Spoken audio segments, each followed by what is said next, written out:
중간고사가 얼마 안 남았더라고요. 중간고사 관련해서는 다음 주쯤에 한번 말씀을 드릴게요. 우리 개강할 때 시험 날짜를 정했었죠. 10월 18일 월요일이라고 했고, 요때 이제 수업 시간에 볼 거예요. 수업 시간에 볼 거고, 대면으로 볼지 비대면으로 볼지 아직 정하진 않았지만 아마도 비대면으로 볼 것 같아요. 그리고 뭐 비대면이면은 아마 오픈북으로 볼 것 같고, 그래서 뭐 여러분들 비대면 시험 준비를 어떻게 하면 되고, 그리고 뭐 오픈북 관련해 가지고 규정은 어떻게 할지 이런 거 다 말씀드릴 거고, 또 이제 시험 전후로 해 가지고 뭐 지난 학기나 지지난 학기에 뭐 기출 같은 것도 자료실에다가 다 올려드릴 거거든요. 그러니까 그런 거 다 참고해서 공부하시면 될 것 같아요. 참고로 시험 범위는 여기 중간고사 전까지 수업했던 거 전부 다고, 이제 수업 시간에 했던 이론이랑 파이썬 실습이랑 과제 이거 다 포함해서 나오거든요.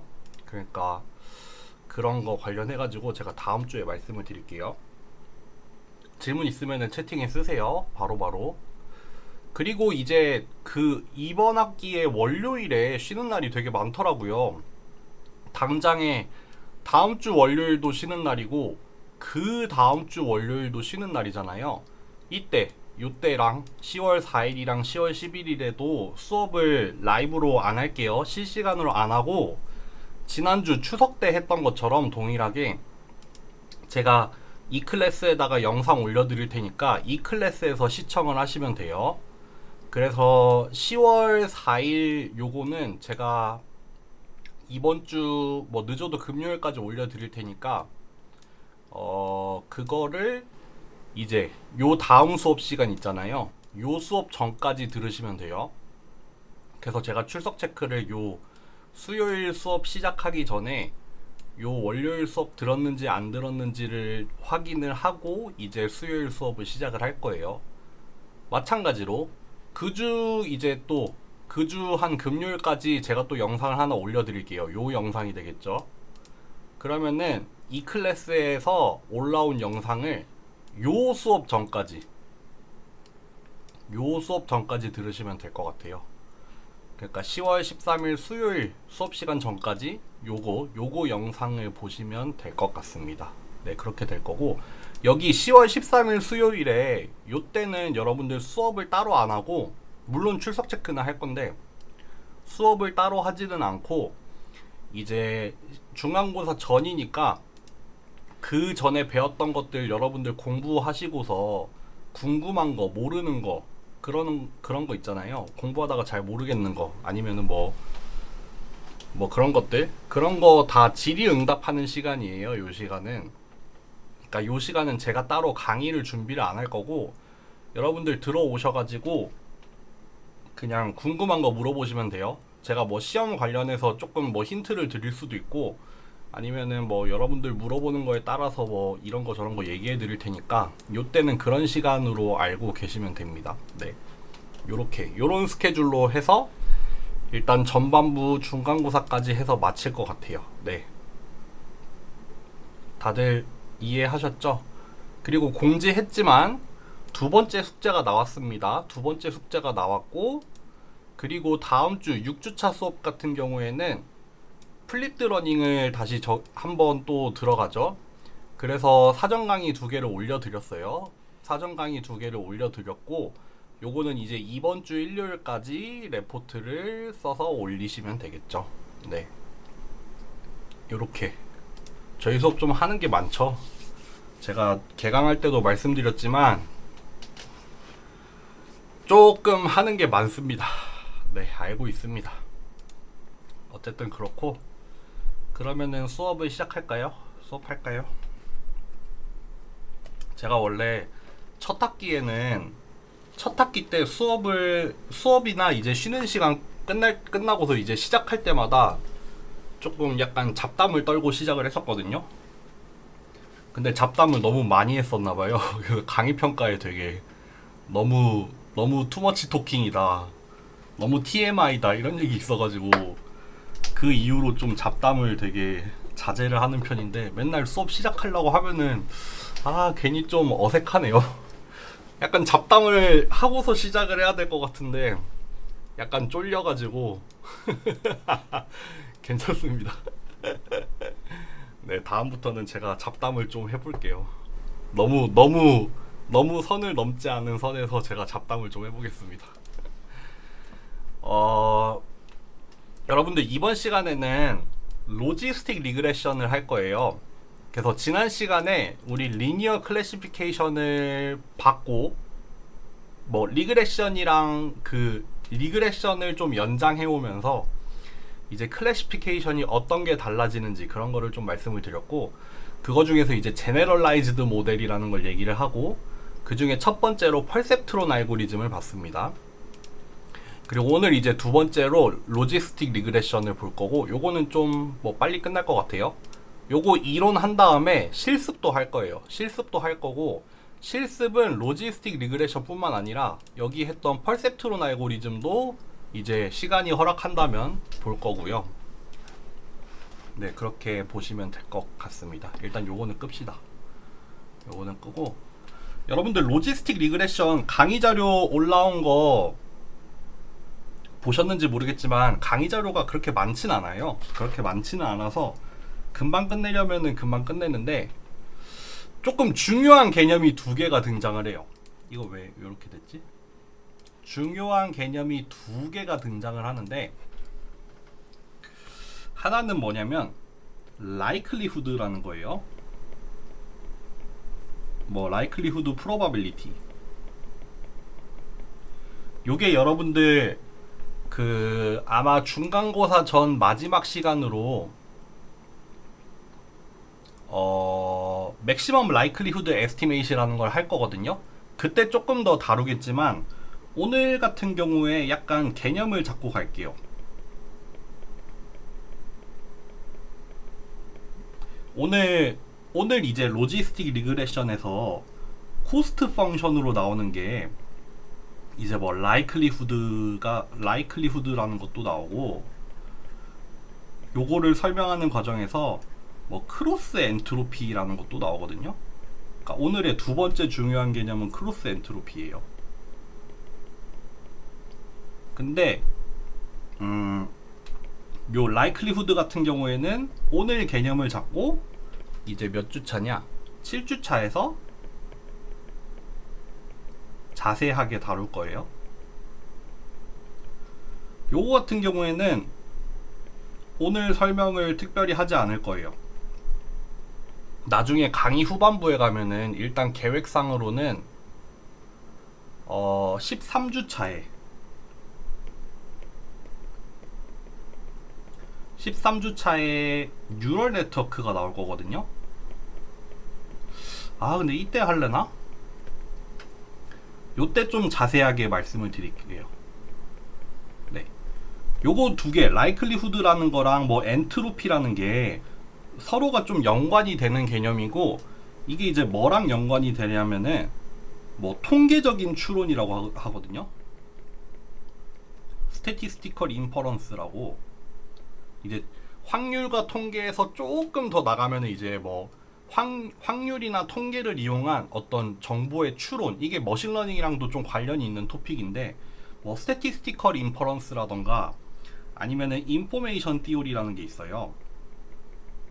정보 이론이라고 해서 이제 확률로부터 좀 출발을 해서 뭐 불확실성이라던가 아니면은 그거를 기반으로 한 어떤 정보량에 대한 개념이라는 게 나와요. 그런 것들이 좀 유도가 되는데, 요런 주제들로 이제 연결이 되는 토픽이 이제 likelihood라던가 엔트로피라던가 하는 개념이어서 요게 중요해요. 중요하고, 이제 우리가 이번 학기에서는 좀 머신러닝의 기본적인 것만 보고 있지만, 이제 요거에서 조금 더 깊이 있게 들어가다 보면은 이제 뭐 likelihood를 가지고 추론을 하는 것도 나오고, 엔트로피 같은 경우에는 일단 신경망에서 되게 많이 나와요. 신경망에서도 많이 나오고, 그리고 뭐 병분법이라고 해서 뭐 베리에이셔널 인퍼런스라고 베리에이셔널 어프록시메이션이라고 해서 뭐 근사적으로 추론을 하는 그런 게 나오는데, 그런 어떤 통계 확률적인 기법이 있는데 그런 거에서도 좀 나오는 개념이 엔트로피거든요. 그래서 되게 좀 어렵지만 되게 중요한 개념들이고, 오늘 그런 게 처음 등장하는 날이라고 생각을 하시면 돼요. 처음 등장하는 날이고, 일단 라이클리후드는 조금 맛을 볼 거고, 자세한 설명은 나중에 할 거고, 엔트로피도 자세한 설명은 뒤에 가서 할 거다. 그런 거를 일단 조금 명심을 하고 들으시면 좋을 것 같아요. 어쨌든 간에 로지스틱 리그레션은 일단 리니어 클래시피케이션이고, 그 중에서도 제네럴라이즈드 모델을 쓰고 있어요.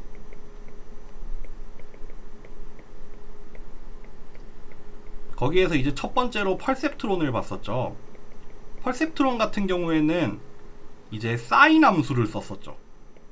그 액티베이션 펑션으로 사인 함수를 써서 플러스 1, 마이너스 1이라는 정수의 형태로 나온다고 했었잖아요. 그쵸? 그러니까 예측의 결과가 정수로 딱 떨어져요. 근데 반면에 오늘 보게 되는 로지스틱 리그레션 같은 경우에는 이미 이름에서 알 수 있듯이 얘가 비록 클래시피케이션을 하는 방법이긴 하지만 리그레션이라는 이름이 붙은 이유는 얘가 사용하는 어떤 함수가 있는데, 얘 같은 경우에는 0과 1 사이에 실수가 나와요. 그러니까 요 로지스틱 리그레션이라는 알고리즘의 결과는 실수 값으로 나오거든요. 근데 이제 그 실수 값을 보고 최종적인 판별을 뭐 어떤 클래스에 속하는지를 내리기 때문에 클래시피케이션을 위한 방법이 맞는데, 클래시피케이션을 위한 방법이 맞아요. 그치만 어쨌든 결과로 나오는 거는 실수이기 때문에 리그레션이라는 이름을 썼어요. 그러니까 헷갈리시면 안 돼요. 로지스틱 리그레션은 클래시피케이션 알고리즘입니다. 네. 이름에 리그레션이 붙었다고 해서 리그레션 방법이라고 생각을 하시면 안 돼요. 한번 볼게요, 여러분들. 로지스틱 리그레션. 로지스틱 리그레션은 여러분들 일단 요거를 얘기할게요. 로지스틱 시그모이드 펑션이라는 게 있어요. 로지스틱 시그모이드 펑션이라고 해서 정의는 요렇게 돼요. 그러니까 1 더하기 익스포넨셜 마이너스 여기 안에 들어간 거 분의 1 요런 형태로 정의가 돼요. 그래서 얘가 어떻게 생기냐면은 이렇게 a라는 입력이 있을 때 로지스틱 시그모이드 펑션의 결과를 세로축으로 그리면은 요렇게 생깁니다. 요렇게 생겼어요. 여기 0일 때는 0.5를 딱 가로지르고, 이렇게 음수 왼쪽으로 가면 갈수록 0에 가까워지는 값을 보여주고, 이렇게 오른쪽으로 커지면 커질수록 1에 가까워지는 이런 모양을 가지고 있어요. 그래서 이 함수의 이름이 로지스틱 시그모이드 펑션이라고 하고, 우리가 제네럴라이즈드 리니어 모델, 요게 뭐였냐면은 이제 어떤 주어진 입력에 대해서 그거에 대한 결과를 일단 리니어 컨비네이션 웨이트를 곱해가지고 더한 형태의 결과를 구한 다음에 스칼라로 나오죠. 여기 안에는 스칼라예요. 그럼 이렇게 얻어진 스칼라에 대해서 하나의 함수를 거친다고 했잖아요. 그쵸? 하나의 함수를 거치는데 요 함수를 이제 로지스틱 시그모이드 펑션을 쓰면은 로지스틱 리그레션이 되는 거예요. 그러니까 요 축이 결국에는 이렇게 주어진 입력과 주어진 파라미터 두 개를 내적을 해서 구한 그 결과 값을 가지고 그게 이제 어느 값이냐에 따라서 그 결과가 정해지는 형태로 정의를 한 게 로지스틱 리그레션 모델이에요. 근데 일단 여러분들 모델 자체는 이렇고, 로지스틱 리그레션을 해석을 하는 방법이 뭐냐면요, 요 함수의 결과로 나오는 얘 있잖아요. 얘가 지금 0과 1 사이의 어떤 실수 값으로 나오잖아요. 얘를 어떤 확률로 볼 거예요.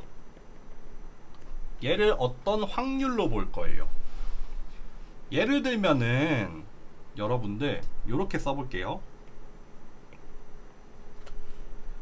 투 클래스 문제라고 하면은, 예를 들어서 그 각각의 클래스를 C1이랑 C2라는 클래스로 표현을 합시다. 그러면은 예를 들어서 퍼셉트론 같은 경우에 이제 얘의 부호를 보고 그 부호에 따라서 플러스 1 또는 마이너스 1이라는 결과가 나오잖아요. 그래서 이제 플러스 1에 해당하면은 C1이라고 판단을 하고, 마이너스 1이 나오면 C2로 판단을 하겠다, 이런 형태잖아요. 로지스틱 리그레션 같은 경우에는 그러면은 로지스틱 시그모이드 함수를 거쳐서 나온 이 결과를 어떻게 볼 거냐면요, 요렇게 표현을 했어요. 어떤 확률인데 조건부 확률이에요. 조건부 확률. 뭐냐면은 주어진 입력에 대해서, 조건부 확률은 이제 어떤 주어진 조건에 대해서, 어떤 일단 이미 일어난 상황이 여기 조건으로 들어가잖아요. 그러니까 지금 조건으로 주어진 건 뭐예요? 주어진 어떤 샘플 X가 있을 때 그 X가 C1이라는 클래스에 속할 확률이 되죠. 네. 그러니까 이 주어진 입력에 대해서 얘를 계산을 하고, 로지스틱 시그모이드를 거쳐서 나오는 값이 0과 1 사이의 실수로 나온다고 했잖아요. 예를 들어서 얘가 뭐 0.8이라고 나왔다고 해요. 그러면은 지금 계산을 하는데 사용된 이 입력 X가 C1이라는 클래스에 속할 확률을 0.8이라고 생각을 하는 거예요. 그러면은 반대로 우리는 C2에 해당될 확률도 구할 수 있죠. 근데 이거는 사실 지금 두 개의 클래스밖에 없기 때문에 얘가 되잖아요. 그러니까 C1 아니면 C2에 속할 거니까 1에서 얘를 뺀 게, 1에서 요거를 뺀 게 사실은 C2에 속할 확률이 되겠죠. 그러니까 요 경우에는 예를 들면은 0.2가 나오겠죠. 그러니까 이 주어진 입력 X가 C1에 속할 확률이 뭐 80%, C2에 속할 확률이 20%가 되겠죠. 그래서 사실 결국 이런 경우에 클래시피케이션 자체는 뭘로 가겠어요? 얘로 가겠죠. 더 높은 확률을 선택을 하면 되잖아요. 그렇죠? 두 개, C1, C2라는 클래스 각각에 속할 확률을 계산을 한 다음에 그거 두 개 중에 더 큰 값을 택하면 되겠죠. 여기까지 이해되시나요? 요게 사실 다거든요. 로지스틱 리그레션은 요게 사실 다고, 이제 요거를 가지고 코스트를 정의를 하는 과정이 조금 어려워져요. 요거를 가지고 코스트를 정의를 할 텐데 그거를 한번 볼게요. 봅시다. 일단 어쨌든 핵심은 요거예요. 요거. 아, 여기 또 이게 쓰였네. 아, 이거 다음 학기에는 꼭 고쳐야지. 요거 그냥 여러분들 요 X라고 생각을 하시면 됩니다.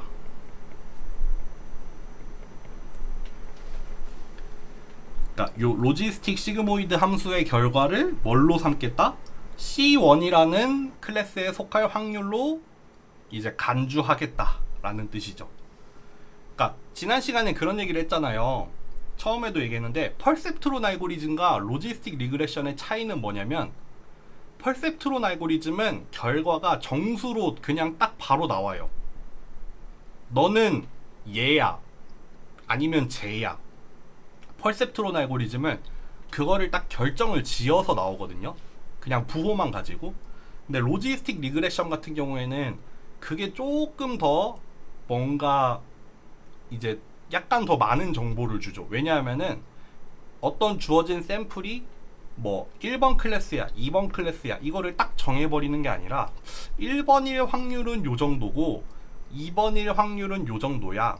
그 중에서 판단을 내리자면 더 높은 확률인 뭐 1번 클래스로 판단을 내릴게 라고 하는데, 그렇게 결과는 내지만 그 밑에 확률에 대한 정보를 주잖아요. 어떤 샘플이 여기에 속할 확률, 저기에 속할 확률, 그거를 실수로 표현을 해서 나타내 주기 때문에 이제 퍼셉트론이랑 비교를 해서 조금 더 한 가지 더 많은 정보를 준다.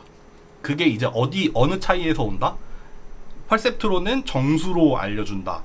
로지스틱 리그레션은 실수로 알려준다. 그 실수도 특히 뭐다? 확률 값을 알려준다. 그런 데서 차이가 오는 거겠죠. 그러면은 일단 로지스틱 리그레션 알겠어요. 알겠고 뭔지 알겠고, 문제는 그러면은 코스트잖아요. 코스트 우리 코스트를 정의를 해야 돼요. 코스트를 어떻게 정의할 거냐면은 이렇게 해봅시다. 일단 여러분들 likelihood라는 걸 정의를 할 거예요.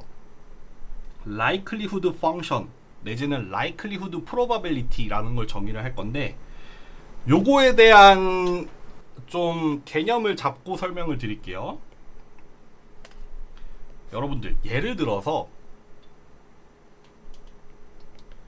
일단 likelihood 뭐 likelihood probability 또는 뭐 likelihood function 이런 말을 쓰는데, 이게 뭐냐면은 한국말로 표현을 하자면 얼마나 일어날 법하냐,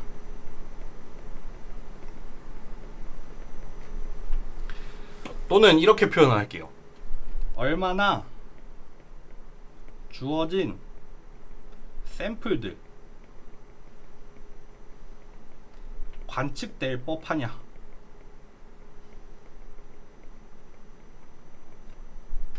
일어날 법하냐, 이런 뜻이에요. 그래서 뭐 예를 들면은 likelihood가 높다는 뜻은 무슨 말이냐면은 더 그런 일이 일어날 것 같다 라는 뜻이에요. likelihood가 낮다는 거는 그런 일이 웬만해서는 잘 일어나지 않을 것 같다라는 뜻이에요. 그런 얼마나 일어날 법하냐라는 정도를 확률을 가지고 표현을 하는 거거든요. 그렇기 때문에 likelihood probability라는 말을 쓰기도 하고 뭐 likelihood function이라고도 하는데, 이게 사실 뭐에 대한 함수냐면요. likelihood라는 게 뭐에 대한 함수냐면은 보통 파라미터에 대한 함수가 돼요. 지금 같은 경우에는 우리 W를 쓰고 있죠. 파라미터에 대한 함수가 돼요. 이게 무슨 뜻인지 한번 얘기를 해볼게요. 항상 매 학기 똑같이 들고 있는 예시가 있습니다. 우리가 1차원의 데이터라고 합시다. 1차원의 데이터가 있어요. 1차원의 데이터가 있고, 예를 들어서 여러분들 요렇게 파란색에 어떤 가우시안 분포가 있다고 해봐요. 파란색의 가우시안 분포가 주어졌을 때 우리는 이렇게 뭐 주어진 x1이라는 샘플이 하나 있다고 해요.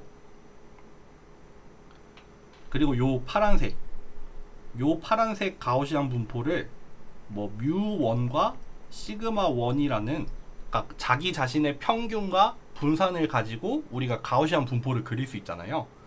그러면은 요거 두 개가 파라미터가 됐겠죠? 그렇죠? 그러면은 우리 이 파란색의 가우시안 분포 하에서 파란색의 가우시안 분포를 가정을 했을 때 x1이라는 샘플이 일어날 확률을 계산을 할 수 있죠.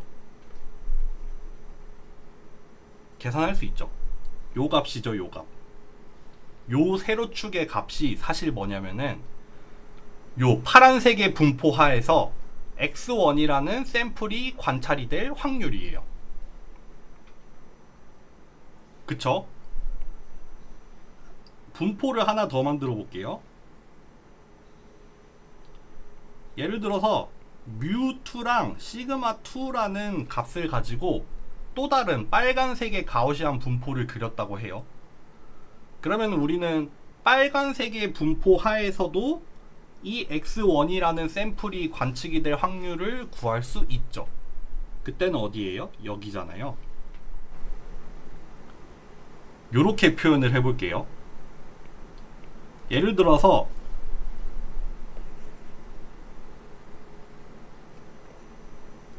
라이클리후드, 파란색의 라이클리후드를 한번 정의를 해볼게요. 파란색의 라이클리후드는 이제 뮤1이랑 시그마1이라는 파라미터에 대한 라이클리후드인데, 지금 주어진 샘플이 뭐냐면 x1이라는 샘플 한 개예요. 얘는 사실 뭐냐면 가우시안 분포 하에서 얘가 관측이 될 확률이 되는 거죠. 마찬가지로 빨간색에서의 라이클리후드도 우리가 계산을 할 수 있어요.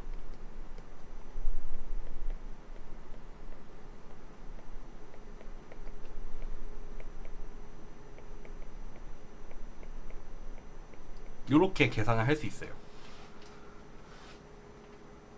여러분들, 제가 방금 여기 파란색으로 쓴 얘가 뭐냐면은, 다시 한번 설명을 드리면, 파란색의 분포 하에서 x1이라는 샘플이 관측이 될 확률이죠.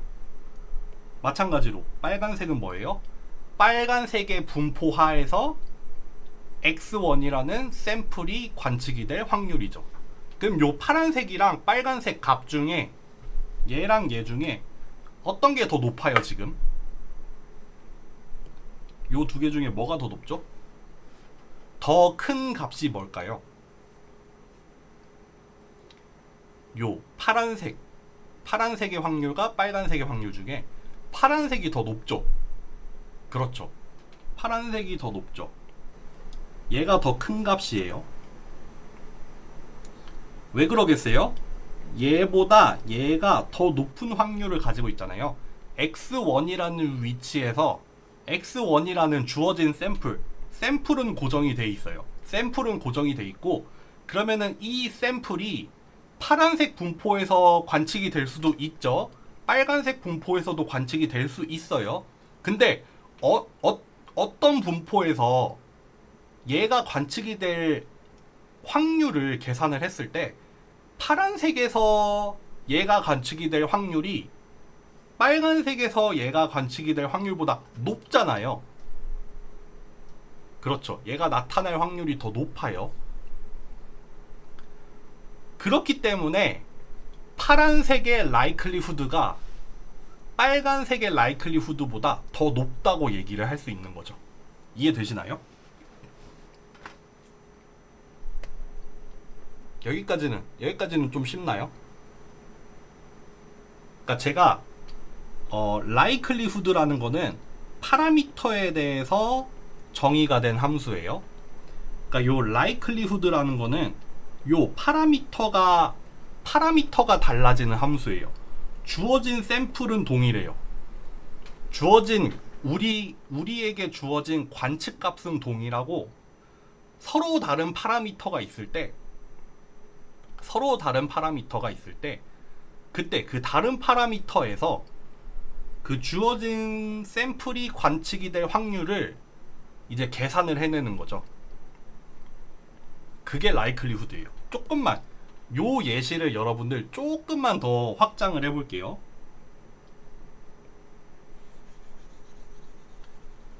그러면 여러분들, 샘플이 3개가 됐다고 합시다. 요렇게 샘플이 3개예요. 그러면은 마찬가지로 우리는 likelihood라는 함수를 mu1이랑 sigma1에서 구할 수 있는데, 다만 주어진 샘플이 3개로 늘어났어요.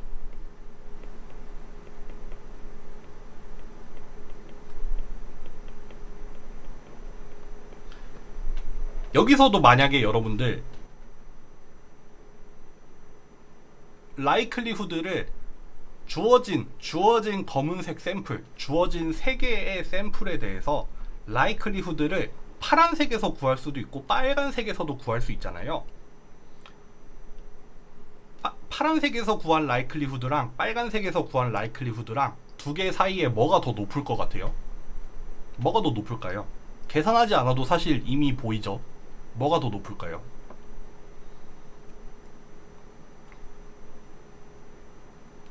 파란색? 아까 말씀하셨던 두 분이 다시 그대로 얘기를 했네요. 파란색의 라이클리후드가 더 높겠죠.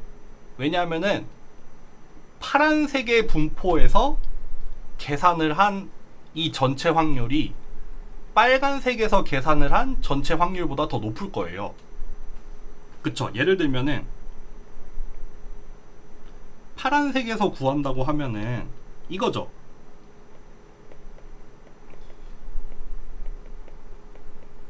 곱하기 뭐 x2 요렇게 쓸게요. 프로덕트를 씁시다.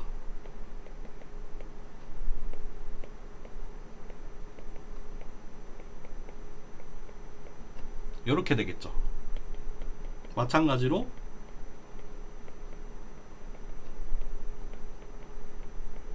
여러분들 제가 이렇게 썼지만 이건 사실 뭐냐면은 그 표준 정규 분포식 있잖아요.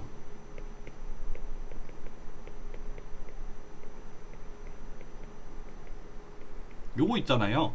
여기에다가 얘를 여기에다가 넣고 얘랑 얘는 여기에다가 쓰겠다는 말이에요. 그냥 그 확률 분포 계산하는 식을 그냥 이렇게 표현한 겁니다. 어쨌든 여기 뭐 예를 들면은 이 파란색에서 계산을 한 라이클리후드는 그러면은 여기가 프로덕트가 되죠. 그러니까 결국 x1이 관측이 될 확률 곱하기 x2가 관측이 될 확률 곱하기 x3가 관측이 될 확률, 그거 3개를 따로 구한 다음에 다 곱해버리면은 전체가 일어날 확률이 되잖아요. 독립이라는 가정하에. 그러면 사실 이건 뭘 구하는 거냐면은 얘 곱하기 얘가 되겠죠. 그쵸? 마찬가지로 여기 빨간색에서의 라이클리후드도 구할 수 있어요. 주어진 샘플은 동일하다는 조건에서. 그럼 얘도 마찬가지로 x1이 관측이 될 확률, x2가 관측이 될 확률, x3가 관측이 될 확률, 그거 각각을 계산을 해서 다 곱하면 돼요. 그거는 사실 조금 그렇지만 요거 3개를 곱하면 되죠. 그 우리 이미 알 수 있죠. 모든 위치에서 파란색의 확률이 다 높으니까 얘네들을 다 곱해도 파란색이 더 높게 나오겠죠. 그렇기 때문에 이 파란색의 라이클리후드가 빨간색보다는 더 높을 거라는 뜻이죠. 이해가 좀 되시나요? 나는 이해가 안 됐다, 조금 더 설명해 달라, 이런 게 좀 있을까요? 그냥 넘어가도 돼요? 그러니까 결국 여러분들 라이클리후드는 다시 좀 정리를 하면은 라이클리후드는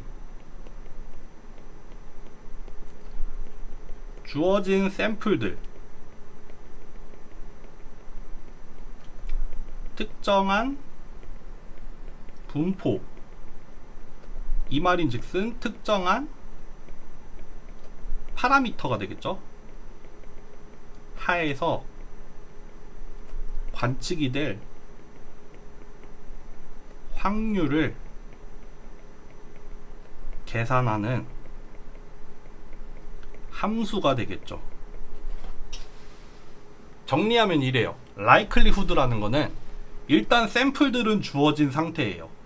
샘플들은 주어졌고, 주어진 이 샘플들이 이제 특정한 분포, 라이클리후드라는 게 특정한 파라미터를 입력으로 받는 함수라고 했잖아요. 그러니까 파라미터가 달라지면은 라이클리후드도 달라질 거예요. 그렇죠. 여기 위에서 봤잖아요. 두 개의 빨간색이랑 파란색 두 개의 분포가 있다는 말은 빨간색이랑 파란색 두 개의 서로 다른 파라미터를 가지고 있는 가우시안 분포라는 뜻이잖아요. 그렇기 때문에 요 파라미터가 달라졌을 때 이 샘플들이 관측이 될 확률이 얼마냐 가 이제 likelihood probability라고 보시면 되죠. 사실 정의는 이렇죠. 그냥 아주 간단하게 쓰면 likelihood probability라는 거는 뭐 주어진 n개의 샘플이 있고 각각이 독립이라고 하면은 그 각각의 샘플들이 뭐 파라미터 세타라는 조건 하에서 뭐 이거는 이렇게 쓰는 게 좀 더 나을라나? 그러니까 파라미터 세터라는 조건 하에서 이 각각의 샘플들이 관측이 될 확률을 다 곱하면 되죠. 다 곱하면 되는 거예요. 이렇게 정의는 사실 요겁니다. 요게 답니다. 네. 그래서 이 값은 클수록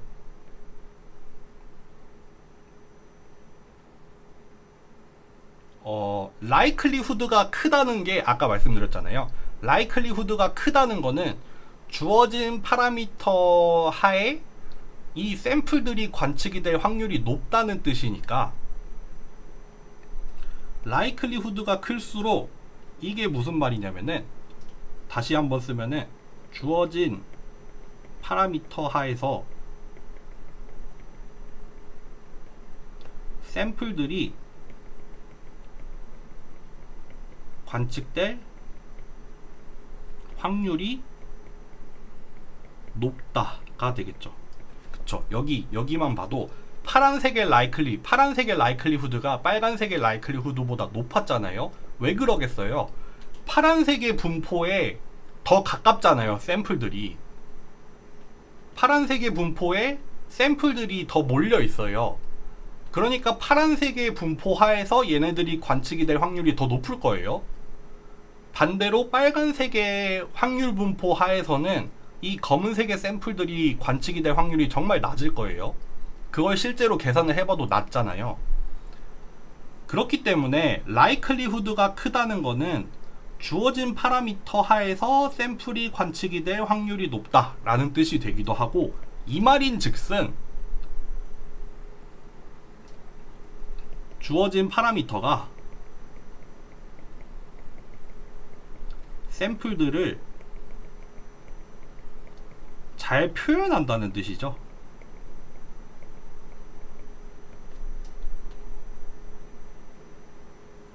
요 내용을 여러분들 7주차 강의에 조금 더 자세하게 할 거예요. 이제 그러면은 예를 들어서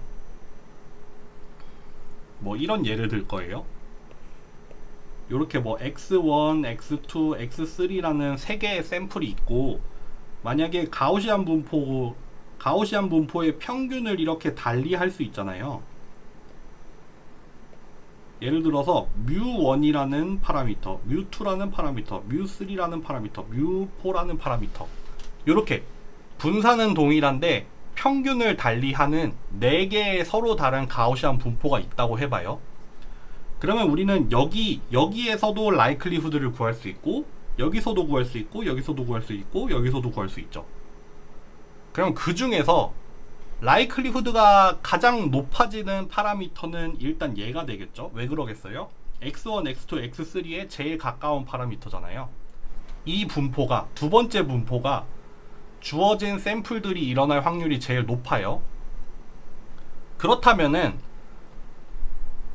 이 주어진 샘플들에서 likelihood를 최대로 하는 파라미터 뮤는 뭘까를 생각을 해볼 수도 있겠죠. 일단 여기 예시를 든 것처럼 뮤1, 뮤2, 뮤3, 뮤4 중에는 뮤2에서 계산을 한 likelihood가 제일 높을 거예요. 그거는 알겠어요. 그러면은 뮤가 이제 무한대로 존재해요. 연속적으로 무한대로 존재를 할 때 그런 연속된 무한계의 뮤 중에서 likelihood가 최대가 될 때는 언제일까? 라는 질문에 대한 답은 사실 이미 알려져 있고, 그게 뭐냐면은 뮤가 얘네들의 산술 평균일 때가 라이클리후드가 최대가 돼요. 그리고 얘를 우리는 뭐라고 하냐면은 라이클리후드를 최대로 만드는 파라미터 뮤가 되잖아요. 얘를 그래서 줄여서 맥시멈 라이클리후드 에스티메이시라고 부르거든요. 라이클리후드를 최대로 만드는 파라미터. 그렇기 때문에 주어진 샘플들로부터 우리가 원하는 어떤 분포의 파라미터를 추정을 해나가는 과정이잖아요. 그렇기 때문에 얘를 통계적인 추정이라고 하는 거고, 그 과정에서 이제 라이클리후드라는 개념을 사용을 한 거잖아요. 맛보기만 보여드린 겁니다. 이거 7주차에 요거 할 거예요. 일단 살려놓을게요. 어쨌든 무슨 얘기를 하고 있었냐면, 라이클리후드가 크다는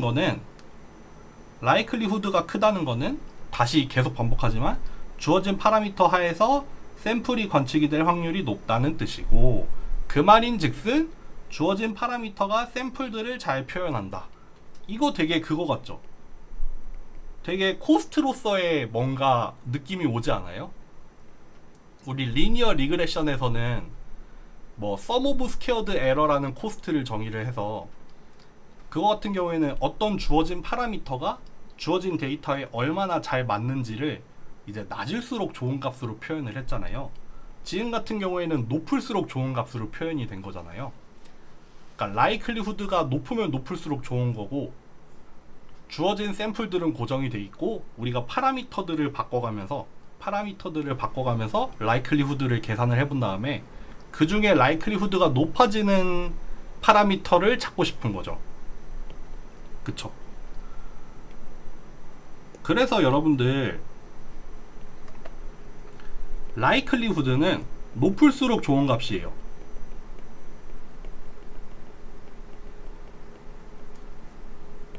라이클리후드는 높을수록 좋은 값이고, 어떻게 정의가 됐냐면 요렇게 정의가 됐죠. 요거를 여러분들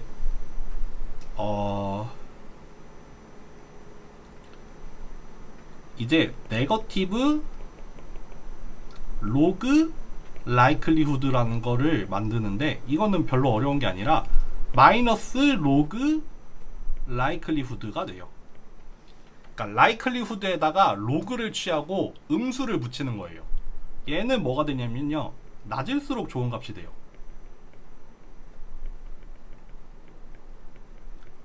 그쵸? 원래 라이클리후드는 높을수록 좋은 값이었는데, 여기에 마이너스가 붙으니까 낮을수록 좋은 값으로 바뀌고, 또 한 가지 얻을 수 있는 게 뭐냐면요,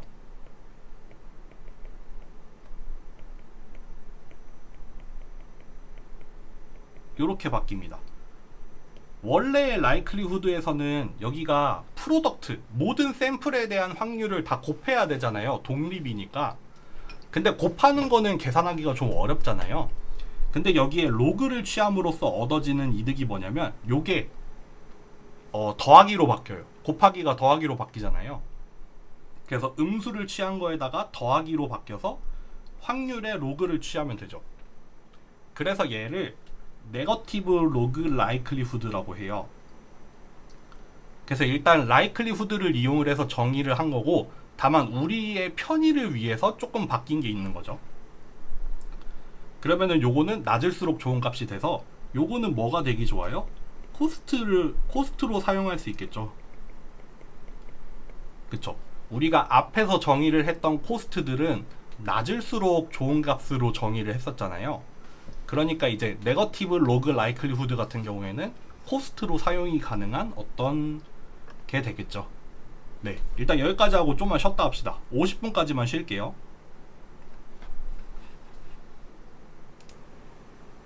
이게 좀 강의 초반부가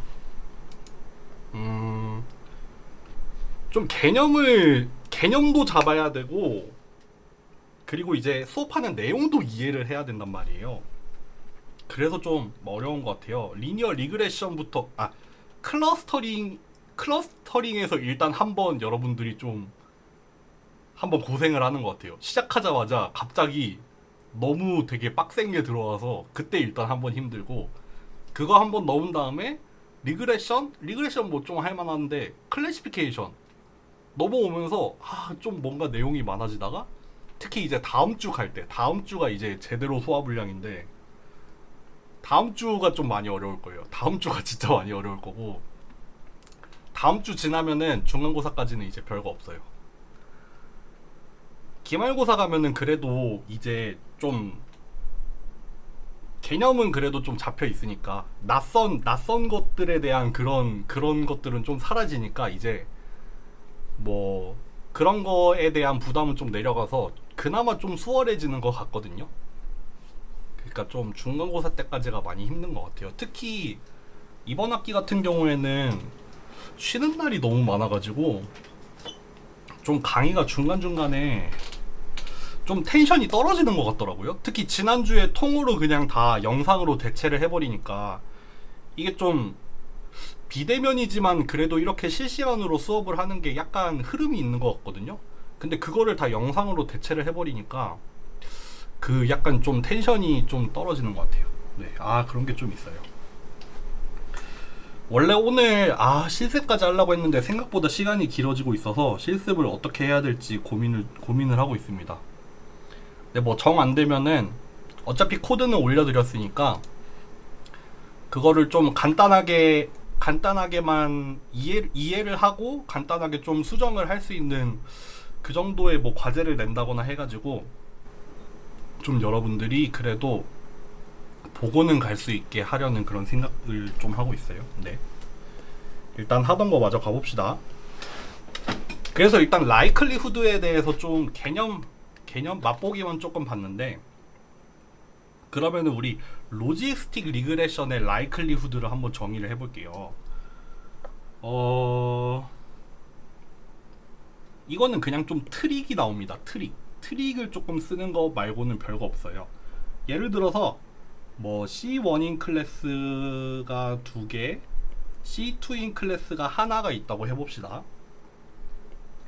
그러면은 타겟 밸류, 첫 번째 샘플의 타겟 밸류는 플러스 1, 두 번째 샘플의 타겟 밸류도 플러스 1, 세 번째 여기 2가 돼야 되죠.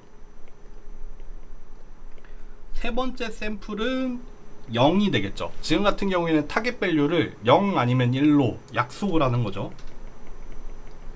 요거를 보고 약속을 하는 거예요. 첫 번째 클래스일 때는 1이고 두 번째 클래스일 때는 0이다. 이렇게 약속을 하는 거죠. 그럼 요거가 이제 샘플이 x1, x2, 얘는 이제 x3가 있겠죠. 그러면은 여러분들 첫 번째 클래스에 속할 확률을 구할 수 있고 두 번째 클래스에 속할 확률을 구할 수 있어요. 각각 어떻게 되냐면은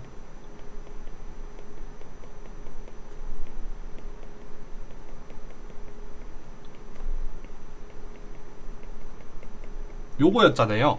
주어진 입력을 웨이트에다가 곱한 다음에 그 결과를 시그모이드 함수에다가 넣어서 이제 반환이 되는 실수값을 우리가 첫 번째 클래스에 속할 확률이라고 얘기를 하기로 했죠. 마찬가지로 얘는 1 빼기 얘로 정의가 되잖아요. 그러니까 요게 될 거예요. 마찬가지로 요게 될 거예요. 마찬가지로 요게 될 거예요. 요거예요. 요건데 그러면은 지금 같은 경우에는 라이클리후드가 정확하게 얘기하면은 파라미터 W에 대한 라이클리후드고 주어진 샘플로는 이제 x1, x2, x3라는 샘플이 들어가 있는 거잖아요. 이거 사실 구하면은 요거죠.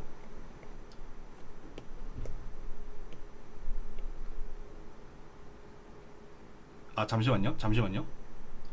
주어진 샘플뿐만 아니라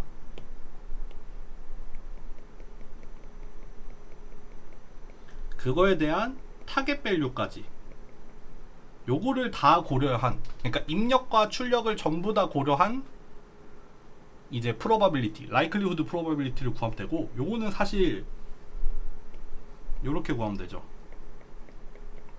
우리 x1이 c1에 속한다고 알고 있잖아요. 아, 빨간색이구나. x1이 c1에 속하는 것도 알고 있고, x2도 c1에 속하는 것도 알고 있고, x3는 c2에 속하는 걸 알고 있어요. 그쵸? 그러니까 이제 요게 일어날 확률이 얘고, 얘가 일어날 확률이 얘죠. 얘가 일어날 확률이 얘가 되는 거예요. 요렇게 구하면 되죠. 근데 요거를 여러분들 어떻게 표현을 했냐면은 요렇게 표현을 했어요. 저기 위에 강의자를 보면 요렇게 돼 있어요.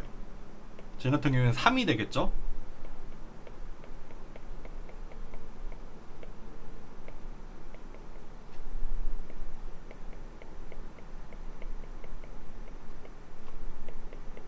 요렇게 정의를 해놨어요. 이게 뭐냐면요, 여러분들 여기 일단 지수로 올라가 있는 걸 보면은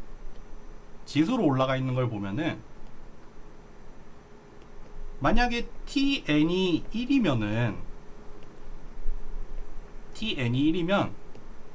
얘는 1이 되고 얘는 0이 나오죠. 반대로 tn이 0이면 만약에 C2라는 클래스에 속하면은 얘가 0이 되고 얘가 1이 돼요. 그렇죠? 여기 지금 지수 부분에 들어가 있는 건 그거예요.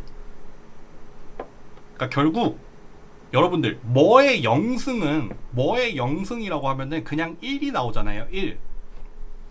그러니까 예를 들어서 요 빨간색인 경우를 봅시다. 만약에 n번째 샘플이 C1이라는 클래스에 속해서 타겟 밸류가 1이 나왔어요. 그러면은 여기가 1이 되고 여기가 0이 되잖아요. 그러면은 여기는 1이 돼버리죠, 그냥. 그렇죠. 요거의 영승이 되니까, 얘의 영승이 되니까 얘는 뭐가 나오든 그냥 1이 돼버리고 그게 곱하기로 연결이 돼 있으니까 뒷부분은 상관하지 않겠다는 거예요. 그렇죠. 그리고 여기 앞부분을 보면 1승이 되니까 그냥 요거 그대로 나오게 되겠죠. 반대로 요 경우를 볼게요. 요 경우에는 여기가 그냥 1이 돼버리죠. 0승이 됐으니까요. 그리고 여기를 보면은 얘가 1승이 되니까 그냥 요것만 튀어나오게 되겠죠. 요런 식으로 그냥 꼼수를 써가지고 정의를 한 거예요. 우리가 지금 t라는 타겟 밸류가 0 또는 1로 정의가 되어 있으니까 여기 이 지수 부분을 요렇게 정의를 해서 이게 여기 요 확률 C1일 확률이랑 C2일 확률에 대해서 각각에 대해서 지수를 저렇게 써놓으니까 얘네들이 선택적으로 나갈 수가 있는 거죠. 이제 C1에 속하면은 C1에 해당하는 확률만 곱해지는 거고, C2에 해당이 되면은 C2에 해당이 되는 확률만 곱해지는 거죠. 그러니까 사실 이렇게 정의가 된 이 식을 요거를 대입을 해서 전개를 하면 그냥 요대로 나옵니다. C1에 속하는 샘플은, 그러니까 C1에 속하는 샘플들은 얘를 곱해야 되고 C2에 속하는 애들은 얘를 곱해야 되잖아요. 그게 자동으로 선택이 될 수 있도록 이 타겟 밸류를 이용을 해서 자동으로 선택을 해서 나갈 수 있도록 정의가 된 likelihood라고 보시면 돼요. 그러니까 likelihood는 우리가 아는 그 likelihood로 정의가 되어 있고, 다만 그거를 이제 요런 트릭을 이용을 해서 뭐 정의를 했다라고 생각을 하시면 됩니다. 여기에요, 요거예요, 요거. 요 YN이 뭐냐면 C1에 속할 확률. 그럼 1-YN이 뭐가 돼요? C2에 속할 확률이 되겠죠. 그리고 각각을 이제 타겟 밸류에 대한 그 지수승을 하면 되는데, 이제 C1한테는 T를 그냥 바로 붙이면 되고, C2에 해당하는 애는 1 빼기 t를 하면 이제 반대가 되잖아요. 그런 식으로 정의를 한 겁니다. 그렇게 해서 정의를 한 likelihood, 사실 뭐 이렇게 쓰는 게 좀 더 좋겠죠. 그리고 그렇게 likelihood를 정의를 하면은 우리는 그걸 바로 쓰는 게 아니라 네거티브 로그 likelihood를 쓴다고 했잖아요. 여기 likelihood에다가 로그를 붙이고 음수를 취한 거, 얘를 우리는 코스트로 사용을 할 거예요. 지금 보시면은 아시겠지만 likelihood의 정의는 조금 복잡하잖아요. 곱하기로 엮여 있고 지수가 올라가 있는데, 우리가 로그를 취함으로 인해서 요게 계산이 편리한식이 돼요. 계산이 좀 편리해집니다. 만약에 예를 들어서 우리 코스트 정의하면 그 다음에 하는 일이 뭐예요? 그레디언트잖아요. 그러면은 그냥 예를 들어서 로그를 안 취하고 그냥 likelihood에다가 그냥 미분을 할 생각을 하면은 머리가 복잡해지잖아요. 머리가 복잡해지거든요. 근데 로그를 취함으로 인해서 이렇게 좀 간편해진 식이 나왔단 말이에요. 여기에 대해서는 미분을 하기가 쉬워져요. 미분을 하기가 쉬워집니다. 그 결과도 여기에 나와 있습니다. 여기 위에서 정의한 코스트에 파라미터 W에 대해서 미분을 하면은 이렇게 나옵니다. 요거 XN이라고 생각을 하시면 돼요. 여러분들, 그러면은 마지막으로 요거를 하면 끝나겠네. 아, 여기다가 하면 되겠다. 펄셉트론을 한번 기억을 해볼게요. 펄셉트론의 코스트는 뭐가 있었냐면요, 미스클래시파이드 된 패턴들에 대해서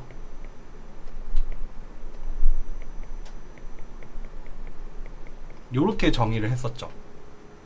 요거는 만약에 잘못 판별이 된 샘플이 하나도 없으면은 0이 나와버리고, 잘못 판별이 된 샘플이 늘어나면 늘어날수록 양수가 추가가 되는, 얘랑 얘가 항상 양수가 된다고 했었잖아요. 왜냐하면은 m이라는 그 집합 자체가 이제 여기 안에 들어가는 얘가 음수인 애들만 모아놓은 집합이었기 때문에, 그리고 얘의 의미는 뭐였냐면은 misclassified 샘플이었잖아요. 그쵸? 잘못 판별이 된 샘플들에 한해서 이제 계산을 하는 코스트가 있었어요. 이렇게 생겼었고, 그때 그레디언트가 어떻게 나왔었냐면요, 그레디언트라기보다는 그 당시에 스토캐스틱 그레디언트 디센트가 어떻게 나왔었냐면은, W라는 파라미터가 현재 위치에서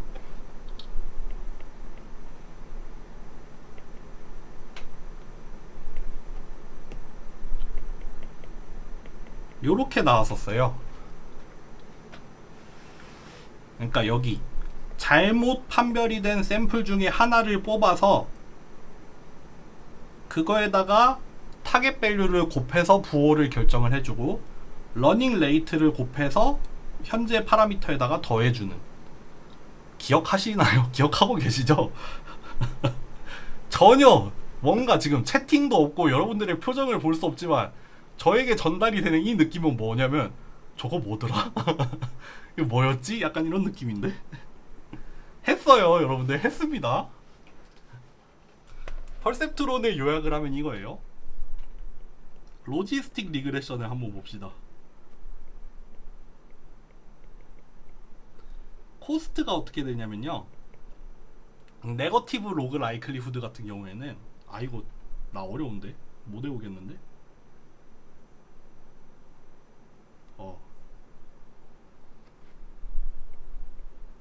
전체 샘플에 대해서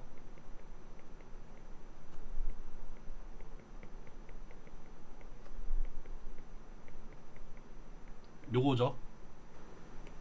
그러니까 요게 뭐냐면 C1에 속할 확률, 요게 뭐예요?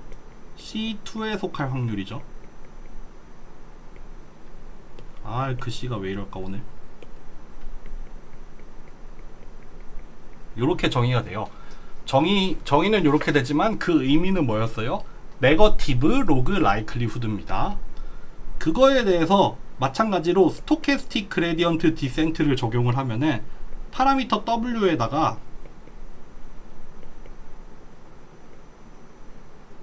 스토캐스틱 그레디언트 디센트였나? 스토캐스틱 그레디언트 디센트로 써볼게요. 요렇게 하면 됩니다. 잠시만요. 부호 한 번만 보고 올게요. 부호가 헷갈리네. 그쵸, 마이너스가 맞죠. 마이너스가 맞을 거예요. 요렇게 나옵니다. 여러분들 뭐가 다르냐면은 여기 펄셉트론 알고리즘 같은 경우에는 정수로 떨어져요. 결과가 정수로 떨어져요. 그렇기 때문에 그레디언트 디센트를 보면은 그냥 그 샘플에다가 요거 같은 경우에는 그 당시에 우리가 약속을 하기로 플러스 1 마이너스 1로 약속을 했거든요. 그러니까 부호만 이렇게 조정을 해가지고 요 xn이라는 샘플 그거를 그냥 그대로 파라미터에다가 그대로 넣어주잖아요. 반면에 로지스틱 리그레션 같은 경우에는 실수로 나온다고 했어요. 그 실수가 뭐냐면은 얘예요. 얘. 여기 지금 yn이 뭐냐면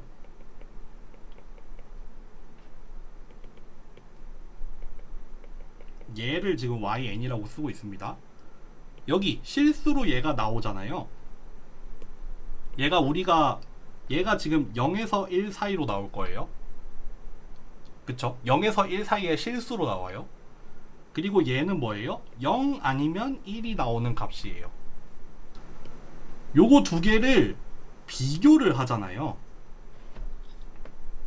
그쵸?yn은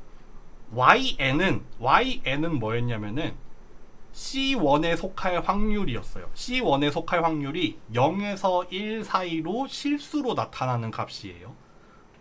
Tn은 뭐냐면은 우리가 학습 데이터 안에 가지고 있는 그 트루스가 되는, 그러니까 얘가 어느 클래스에 실제로 속했는지를 알려주는 학습 데이터 안에 들어있는 정수 값이에요. 0 또는 1. 그러니까 우리는 사실 yn이라는 실수가 tn이라는 정수에 가까우면 가까울수록 좋아요. 그쵸? yn이 0이라는 거는 C1이라는 클래스에 속할 확률이 0이라는 뜻이잖아요. 그런 경우에는 타겟 밸류도 0이겠죠. 반대로 얘기하는 게 좀 더 편하겠네. 예를 들어서 타겟 밸류가 0이라고 하면은 yn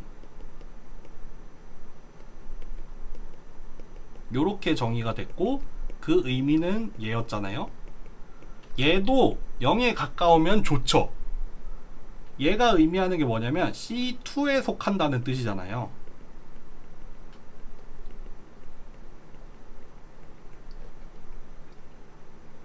그러니까 실제로 C2에 속하는 샘플이라는 뜻이고, 그렇기 때문에 그 샘플을 넣어서 나오는 이 확률은 0에 가까울수록 좋을 거고, 얘는 1에 가까울수록 좋게 되겠죠. 마찬가지로 tn이 1이 나온다는 거는 C1에 속한다는 뜻이죠. 그렇기 때문에 yn, 우리의 예측값이죠.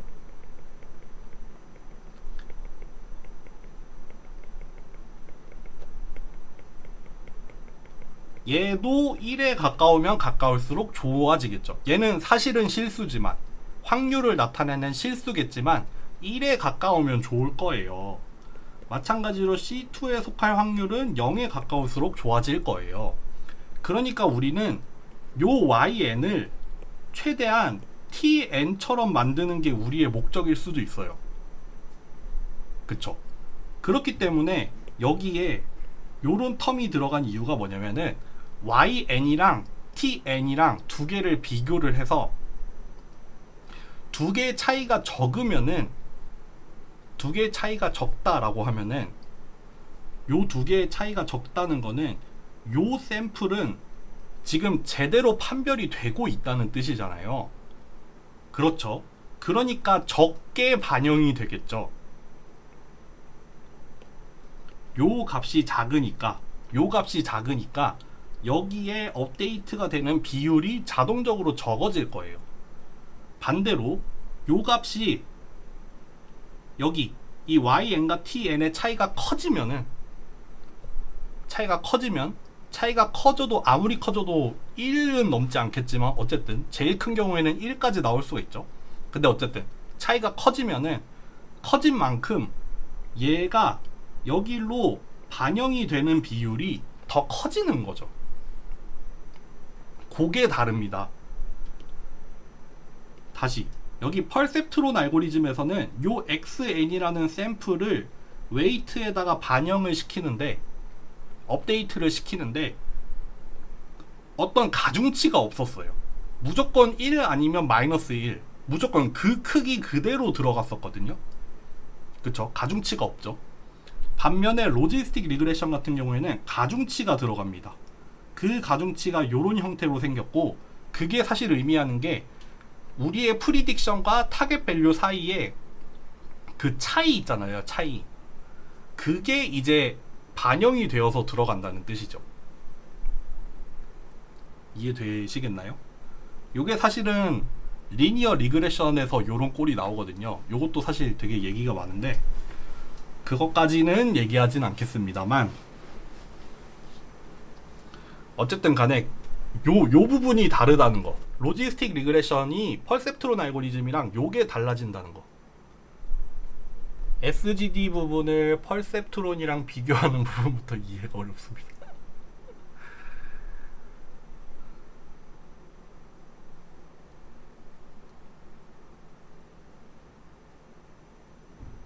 정확히 어떤 부분을 말씀하시는 거죠?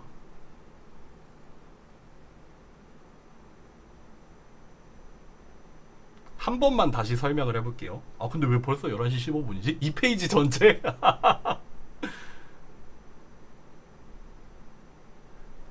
한 번 다시 설명을 해볼게요.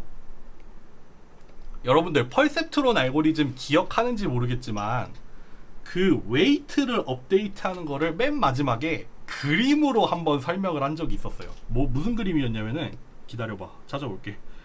어이씨 어디 갔어?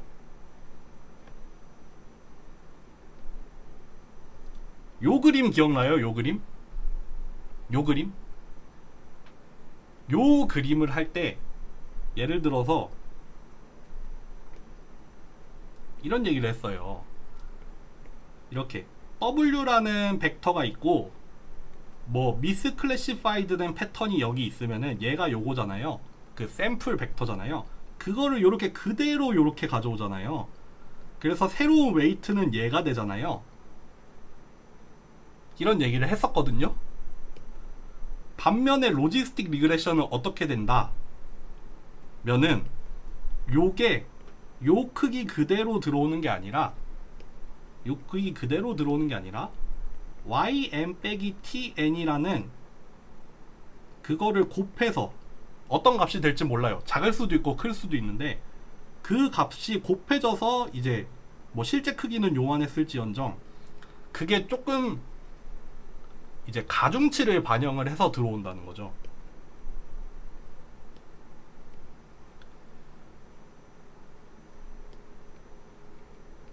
아이고. 그래서 다시 저기로 가볼게요. 여기 다시 여기로 올게요. 여기 웨이트에다가 요거는 어차피 고정이 돼 있으니까 신경 쓰지 말고 얘를 갖다가 더하는 거잖아요. 근데 그 값을 그대로 넣을 거예요. 부호만 고려를 해서 얘가 정수잖아요. tn은 정수잖아요. 그러니까 xn에 부호만 잘 맞춰가지고 w에다가 그대로 넣어줄 거거든요. 그래서 새로운 w를 만들어내는 식이 요거잖아요. 반면에 로지스틱 리그레션도 비슷한 꼴을 취하고 있어요. 요런 부분이나 요런 부분은 동일한데 여기 하나만 달라지잖아요. 여기랑 여기만 달라져요. 그 부분이 달라지는 의미가 뭐냐 하면은 이제yn이라는 우리의 예측값, 실수로 나타나는 예측값과 tn이라는 정수로 나타나는 참값이 있잖아요. 요거 두 개 사이의 에러를 보고, 에러가 크면 xn을 크게 반영을 해주고, 에러가 작으면은 xn을 그만큼 줄여서 파라미터 w에다가 반영을 해주겠다는 얘기죠. 라고 하면은 조금 더 이해가 되나요?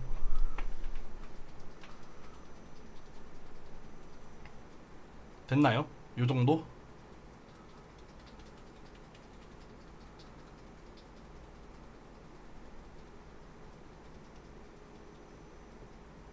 유튜브에 녹화 올라오면 그걸로 또 보는. 여러분들, 제가 강의 맨 처음에 말씀을 드렸지만 뭐가 있었냐면요, 잠깐 홍보를 드립니다. 여기 들어가면은 공지사항에 구글 시트가 있어요. 요거 보이세요? 여기 요거 강의 의견 구글 설문 링크라는 게 있어요. 요거 여기 들어가면은 왜 안 들어가죠? 구글 폼이 있거든요. 구글 폼에 들어가시면은 지금 내가 수강적인 수업, 우리 머신러닝과 데이터 사이언스잖아요. 여기에다가 이렇게 써도 돼요. 너무 어려워요. 이게 지금 지난 학기나 지진 학기에는 이걸로 되게 의견이 많이 들어왔는데 제가 이번 학기에는 홍보를 많이 안 했나봐요. 요거로 아직 들어오는 얘기가 없더라고요. 이게 사실 익명도 가능해요. 요거 안 써도 돼요. 그러니까 좀 더 진솔한 얘기를 여기에 쓸 수 있거든요. 제가 개강할 때 그런 얘기를 했어요. 여러분들이 의견을 주지 않으면은 저는 무한히 급발진하는 그런 진도를 나간단 말이에요. 그러니까 여러분들이 계속 저한테 시그널을 줘야 돼요. 아, 나 지금 너무 어렵다, 너무 많다. 그렇지 않으면은 지금 계속 이렇게 수업이 계속 어려워질 거예요.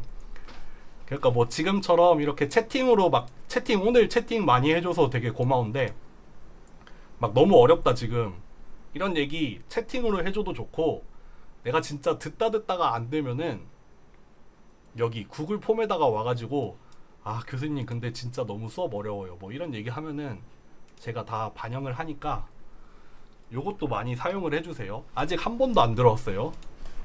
그래서 저는 제가 좀 그렇게 생각을 하고 있었나봐요. 아, 여러분들이 지금 할만한가 보다. 근데 좀 이제 못할만한가 봐요. 어쨌든 보냈다고요?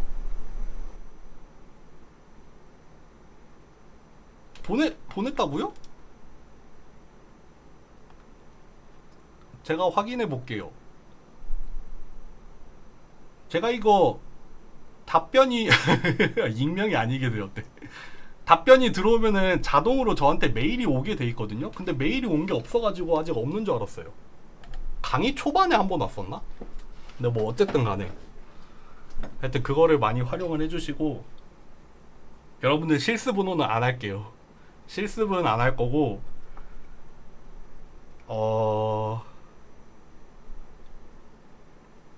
그 실습 있잖아요. 파이썬 실습하는 그 주피터 노트북 파일을 올려놨거든요.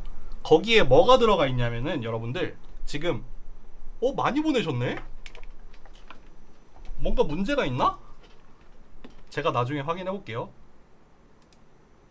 지금 실드 쳐주는 거 아니죠 지금? 지금 최은진 학생 지금 다른 분들이 실드 쳐주려고 하는 건 아니죠?